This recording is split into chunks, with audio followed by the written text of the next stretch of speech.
Hello, today we're going to be working and opening up this Manitou Answer 4 fork. As you can see, this one is completely lowered, likely that the elastomers inside are completely worn out. Made in the USA. Hello, today we're going to be working and opening up this Manitou Answer 4 fork from 1995. So firstly, to open up these, or to remove the lower tubes, it looks like you have to undo these bolts, and there's also snap rings to take off on the other side. Let's begin with this. This is number 3.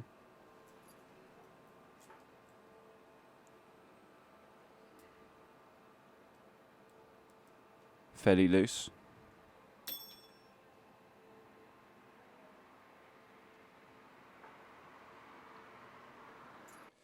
Mine seemed to have some kind of liquid coming out. I didn't realize I had oil, maybe it's water.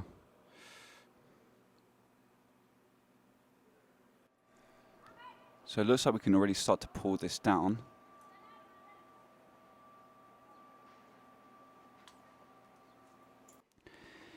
Yeah, so to fully remove it now, I think you need to take off these clips.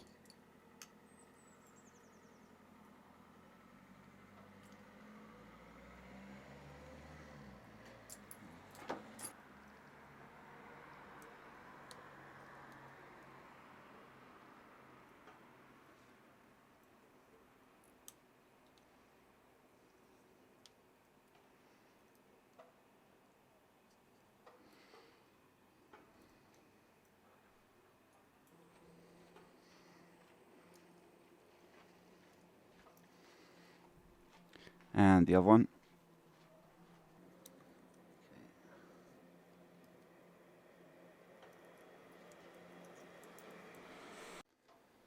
There's going to be some dust seals right here. You might need to use a knife to kind of lift it up. It's not really forced in hard though.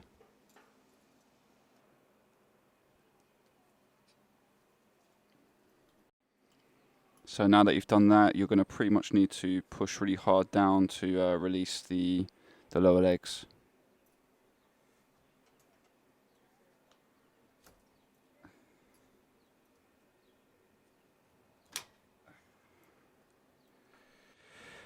Let's remove the dial for the adjuster rod. So you have a number 3 here, and you might need to use a plier, put something on the plier to kind of protect this if you want, as that's also threaded in. Now be careful inside, as there's a ball bearing, if I remember, and a spring. On the other side, mine's kind of damaged, and the ball bearing was misplaced.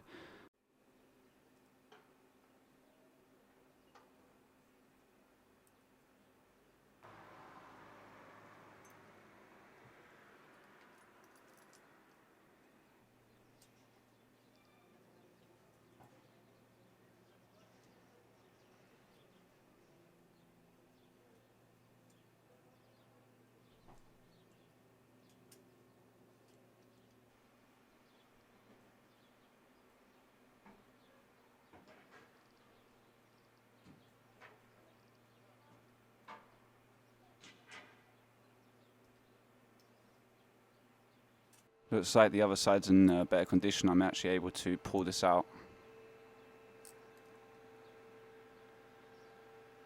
Well, nearly.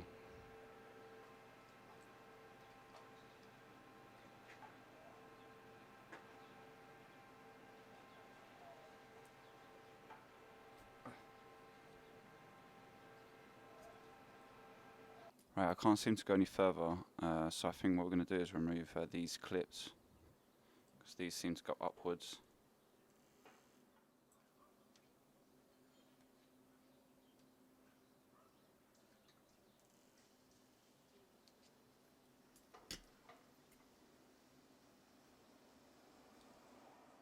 I'm not sure if this is intentional. They look like they've melted nearly, these things. I guess they're dampers. So now I'm just kind of banging on these to try and get the rest of these parts out.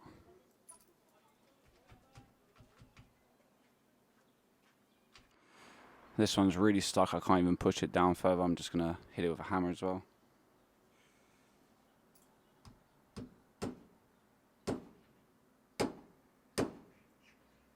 You know what, I'm going to use a screw to protect it.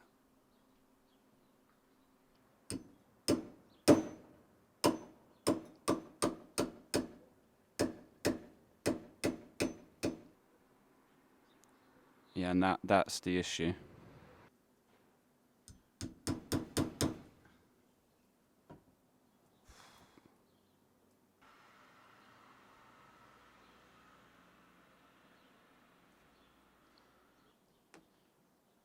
Oh no, there's another one. Looks like we've actually managed to remove one.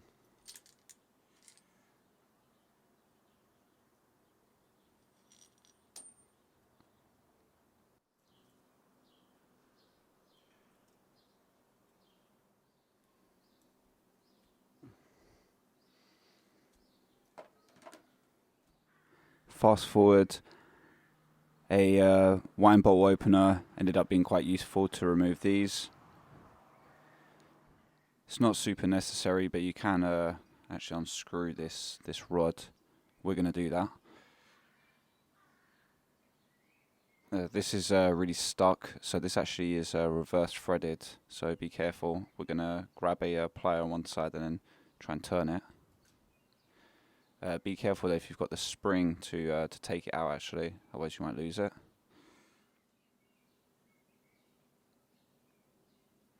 Okay, so the threading will just need to be cleaned, that's good. And reversely.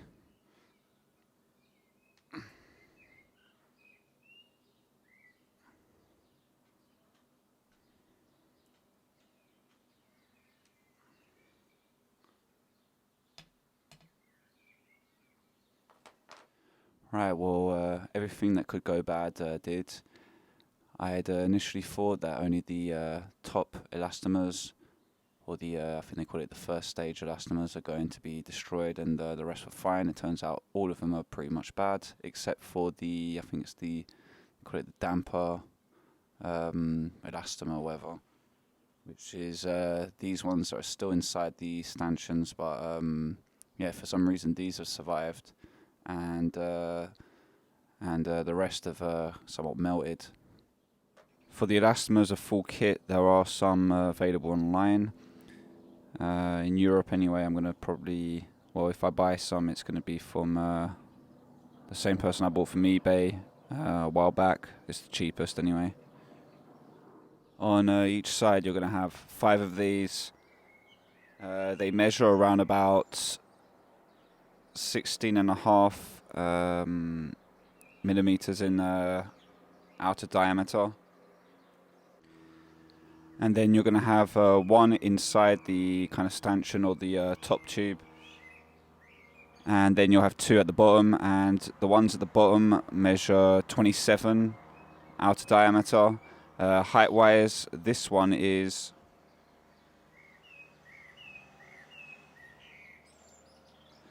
19 millimeters. And the bottom ones, I have no idea. They're crushed and squashed, so I have no idea. Maybe something roughly like that, though, because that clip that you put in after, the spacing can only be really a maximum of about 5 centimeters. So you could have a rough estimate from that.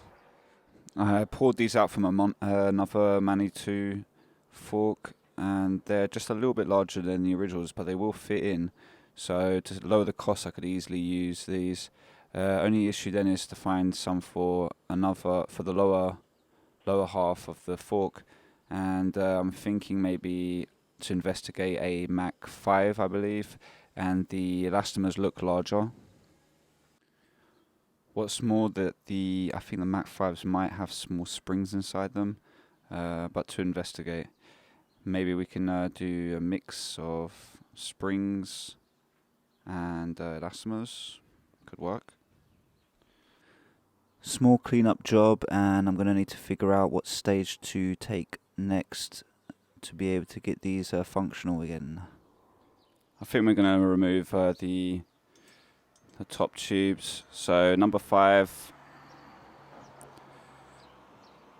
you'll need to undo that Allen key bolt.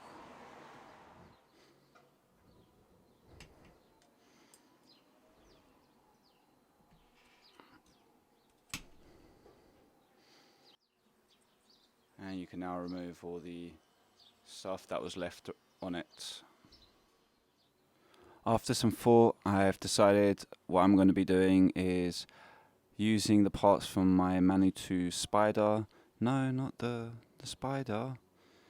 I really don't like this fork. I just liked it because it had a very long steerer, but otherwise it's yellow, heavy and ugly. Moving on. Inside the fork there's 2 different sized elastomers, and there's also a spring. So what I'm going to do is I'm going to try and adapt the spring in the Answer 4. Now by adapting, I'm going to need to still put some elastomer, and it's very convenient in fact that the one inside here's got a hole in it already. I don't know how well it's going to work, but I have already tried on one leg and it looks like it will be okay. So I mean, it's a bit of a trial and error. Now if you've decided to just get a elastomer kit off the internet, you have 2 choices from what I found. One, it will be just the first stage elastomers, so the 5 smaller ones at the top part of the fork. Otherwise you're going to need to get the whole kit, including the dampeners on the 2nd and 3rd stage, which is 6 in total, so a little bit more expensive, but you know, if they've melted like mine did, you have no choice. Imagining that you have got the kit, let's just theoretically put that back together. So you'll get the metal rod first, and you want to screw that back in to the adjuster part. So you'll screw that back in here, like so. Once you've done that, you'll need to put your 5 elastomer parts, the smaller diametered ones, and you're going to have then some spaces in between. So all the way to the top you have elastomer, spacer, elastomer, spacer, elastomer, spacer, elastomer, spacer, and then all the way to the bottom you're going to have another spacer. Once you've done that, you'll grab the main black rod. You'll have a dampener to put back on, and you're going to put that there. Then the bottom half of the metallic rod is going to essentially just seat on like this. You'll then take the top tube and you're going to run that in here all the way to the bottom, like that. You'll then want to add some Teflon grease or SRAM butter, which I think is Teflon grease anyway, and or any grease that doesn't really harm plastic. And before you put this in, but you can always put it in after, it doesn't really matter. But you also want to put some maybe on these lower half of the tubes. So once that's all in, on the other end you're going to have your 2nd stage elastomers, and you'll have a space in between those. Now obviously these are completely destroyed, but from your new kit or the ones that you still have in good condition, you're going to slide them back on. You're going to then need to put in this clip. Now it seems logical. There's 3 places to put this: mag, M4, EFC or whatever. Obviously we're working on the M4, so we're going to put that into the M4. So you'll want to click that all the way down. Done. I was a little bit skeptical, as it wasn't very obvious for me, at least on the manual, where these dampeners go, if they went there or there. But then I just realized that obviously this is going to go down and it's going to hit against this plate, and if you had them here, it's basically doing nothing. Again, you can apply some grease on these parts, and then you're going to put it into the lower half of the fork all the way down to the bottom, including that part. Now because my elastomers have been squashed, this is actually going up higher than it should do, I believe, because there's more spacing, and it's also going lower than it's supposed to because of the damaged dampeners. Anyway, on top here you're going to want to put the screw cap. Before you put this all the way down inside the tube with the cap, right here there's a hole. You're going to need to put that tiny little spring inside it, and then you're going to need to put the ball bearing on the top, this one here. You're going to need to use some object to hold it down whilst you place this cap back on. So there's 2 pins or rods there that are going to go into the holes left and the right. You're going to want to put those down, and then when you're using the object to hold it down, you'll put the cap down onto it. You're going to want to place the bushing first, then the seal, and then the circlip on top of here.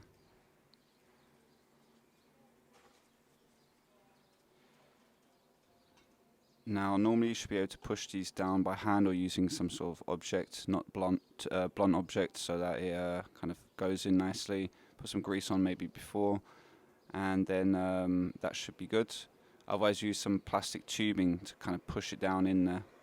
Screw this down onto the tube. You'll then have this cap to put on and a bolt. Screw that down.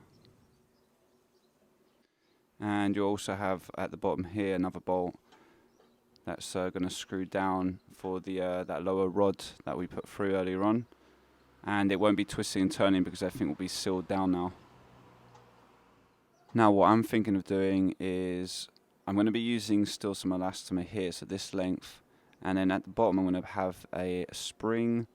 It's not far off really from the spider. I mean, there's only slight differences. This is from the lower rod of the spider, and what I'm thinking is I'm just going to cut off that part there, and that's going to allow the spring to kind of seat better in place. So that will be cut off there, and then all of this can seat onto the normal part of our Manitou Answer 4. And I got these dampeners from the spider as well, and they are literally the same, looks like the same diameter as the Manitou Answer 4 ones, and the spacer. So these are the third stage ones. This is what I think they mean by third stage anyway. Dampeners, and they fit into the spacer really well. And not only that, the inner diameter seems to go onto the rod here really well as well. Perfectly, in fact. I think they're probably the same, nearly. So what I'm going to do is I'm going to then put two of these at the bottom.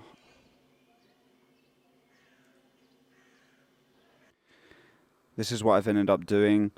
I've got about 9.5 centimeters of elastomer, and then after I've put a spring at the bottom, and I've cut off a part from the adjuster rod from the old fork, so that this spring has something to sit on and kind of keep centered. On the second stage, since the dampener was still okay, we're going to leave it for now until I find a better replacement. And then on the final third stage, before the clip, we've got these dampeners that I recovered from the other fork, and we'll put that on this rod. Once I've installed this and I've actually tested it and used it properly, I'll have a reference that way, or at least a guide on the amount of elastomer length that I'll actually need, and then I'll actually make some properly with using the spacers from this fork. In the biker recyclery that I volunteer at, there's so many old forks that nobody's using that are either extremely worn or the elastomers are broken, so no one's going to miss them. I've actually taken one out from another RST. The only thing I was questioning is where to locate or position the coil spring, whether on the top or the bottom. On the Rockshot Judies, if I remember, they were on the top. I don't know if it makes any difference. I cleaned these very quickly, knowing that I'm probably going to have to reopen these up at one point. First, I'm going to need to find a 1-inch bike to actually be able to use these on. So then we've got the seal that goes on the top there. Oop. And then we've got this plasticky bushing done. So we're going to dab some grease on all of these parts.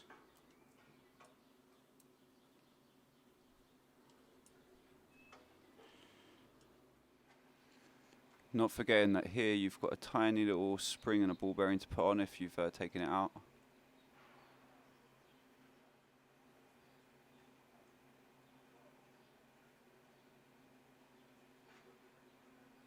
So the spring, I guess, will go on top like that, and then we're going to need to slide our cap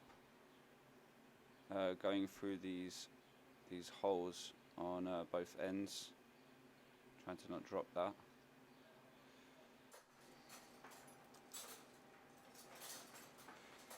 It helps pushing the ball bearing into the hole where the spring went, to be able to get this cap on when you're doing it.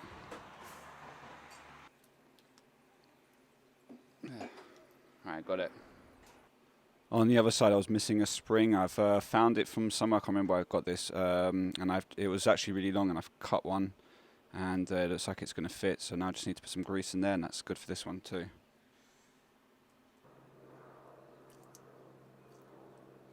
Don't know why I didn't get pliers in the first place. It makes it a lot easier.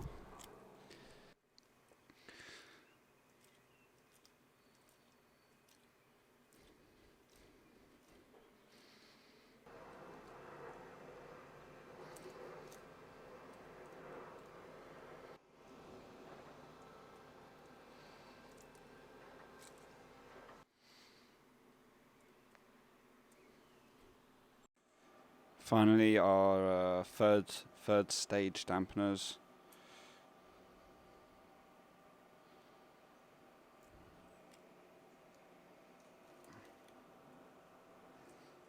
We're now going to slide these back into the lower tubes. So I'm going to just put some more grease here for it to slide in.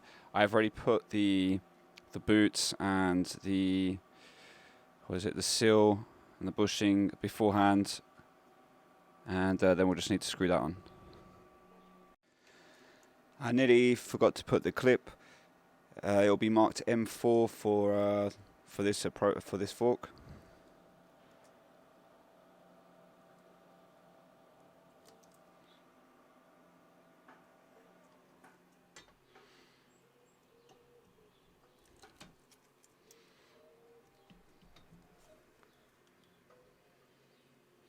The bushings, I'm going to put just a bit of grease on them, and same for the seal. They pretty much just go in by hand. You don't need to do anything special with these.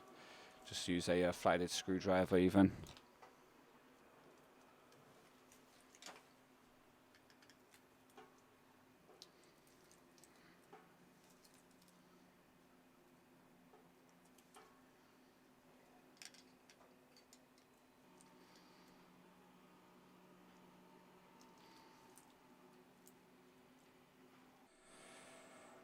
We then have the C-clip to put back on.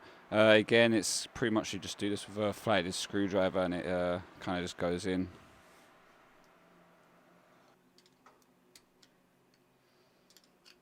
Done.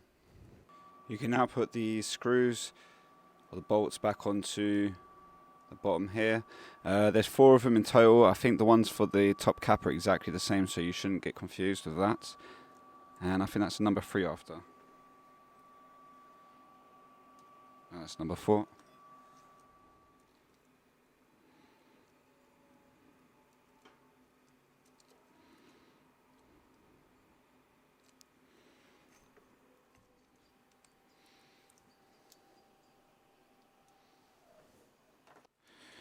Tips on the bus.